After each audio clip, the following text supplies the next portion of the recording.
Writer Arthur C. Clarke stated that any sufficiently advanced technology is indistinguishable from magic. He also said magic is just science that we don't understand yet, and he was right. There is no separation between magic and science. They are one and the same.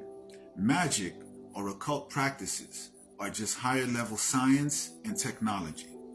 They are science at such a high level that most people aren't aware of them.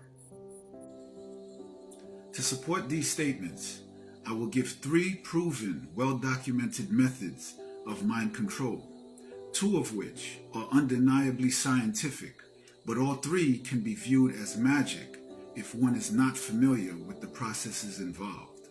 I will do this over 3 videos, with each video explaining one of the methods of mind control, this video being the first. The first method of mind control is accomplished by the use of a drug called scopolamine, aka the devil's breath.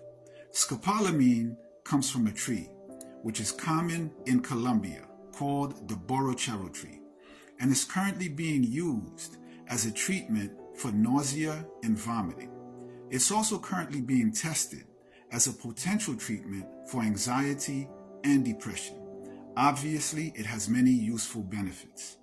But when scopolamine ends up in the wrong hands, it becomes a very potent mind control drug, which gives criminals the ability to have their victims willingly give them all of their valuable possessions.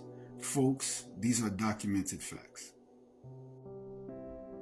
Scopolamine, which is labeled the most dangerous drug in the world, works in essence by stealing the victim's consciousness. Criminals take the seeds and grind them into a fine powder. That powder is then chemically treated. It's tasteless, odorless, and can easily be blown in the direction of a victim's face. It can also be easily mixed into a victim's food, drink, or marijuana. Once introduced into a victim's body, scopolamine proceeds to interfere with the amygdala. The amygdala is the part of the brain responsible for processing fearful and threatening stimuli. It's also responsible for the activation of the appropriate fear-related behaviors in response to threatening or dangerous stimuli. The victim then becomes extremely submissive and demonstrates a willingness to carry out any command given. Under this type of chemical hypnosis, victims lead criminals to the bank and empty their bank accounts, to their homes, and give criminals all of their valuables. Criminals have even been known to take cash advances out on the victims' credit cards. The victims, who lose all of their willpower from the effects of being drugged with scopolamine, are under the complete control of the criminals. Now, if those things weren't bad enough, the victim, after being given scopolamine, doesn't appear to be drugged at all, but appears to be completely normal, when in fact, he's in a zombie-like state. In addition to this, scopolamine blocks the initial stage of memory, which makes the victim completely unable to identify his attackers. After the incident, the victim's memory of the heinous crime committed against them is totally wiped out.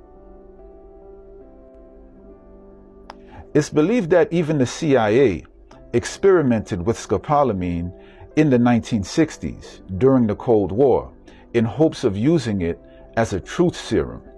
But the CIA quickly realized that they couldn't use scopolamine because, along with the truth, it induced extreme hallucinations, which is another topic in itself. One can clearly see how the use of scopolamine can easily be mistaken for magic or some other kind of spiritual attack by a person who knows nothing about it.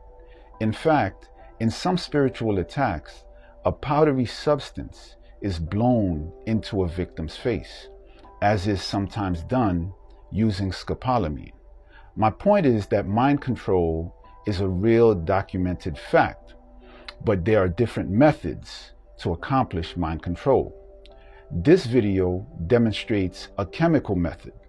My next video will demonstrate a technological method, and my third video will demonstrate a very well documented spiritual method that science cannot explain yet, but may be able to in the near future. Stay tuned, guys, and God bless.